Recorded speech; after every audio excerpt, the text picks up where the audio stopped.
కూటమి అధికారంలోకి రాగానే సాగునీటి సమస్యపై శాశ్వత పరిష్కారం చూపిస్తామన్నారు పత్తికొండ కూటమి అభ్యర్థి శ్యాంబాబు.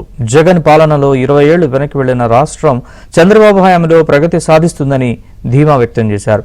కర్నూలు జిల్లాలోని బొమ్మనపల్లి, కొత్తపల్లి, బొజ్జనాయుడుపేట గ్రామాల్లో ఎన్నికల ప్రచారం నిర్వహించిన శ్యాంబాబు మద్దికెర మండలంలోని ప్రతి ఎకరాకు హంద్రీనివా ద్వారా సాగునీరు అందిస్తామని హామీ ఇచ్చారు.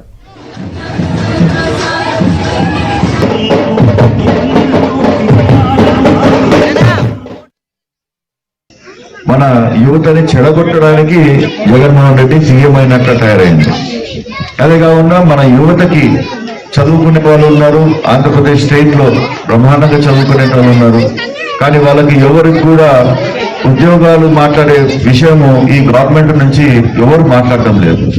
ఇది గ్రహించి నారా లోకేష్ బాబు గారు 20 లక్షల ఉద్యోగం ఫస్ట్ ఇయర్ ఏదైతే స్టార్ట్ అవుతుందో ఆ ఫస్ట్ ఇయర్ లోనే 20 లక్షల ఉద్యోగం ఇచ్చి మన యువతని నేను కాపాడుతుంటాను, ఉద్యోగాలు ఇస్తానని చెప్పి నారా లోకేష్ బాబు గారు చెప్పండి.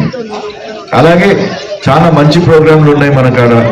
మన చిన్న ఊరు ఏ స్కీమ్ వచ్చినా ఏమొచ్చినా కానీ ఫస్ట్ మన ఊరికి వచ్చి ఒక మోడల్ విలేజ్ మాదిరి తయారు చేయాలని చెప్పి ఒక కోరిక ఉంది. అది మీ అందరూ సహకరించి ఏకదాటిగా ఊరంతా కలిసి మన తెలుగుదేశానికి మీరేస్తే నాకు కూడా ఒక ప్రోత్సాహాన్ని ఇచ్చినట్టు ఉంటుంది. మీకోసము ఇంకా నేను పని చేయాలా, ఇంకా హంప నుంచి రోడ్డు తీసుకొని రావాలా, ఇంకా ఏదైతే రిజర్వాయర్ నుంచి మనం నీళ్లు తీసుకున్నామో దాని అలాట్మెంట్ ఇరిగేషన్ డిపార్ట్మెంట్ కాడి నుంచి తీసుకోవాలా, ఒకవేళ పాసిబిలిటీ ఉంటే ఒక చిన్న రిజర్వాయర్ టైప్ లో మనం కట్టుకోవాలా. ఇన్ని ఆలోచనలు ఉన్నాయి.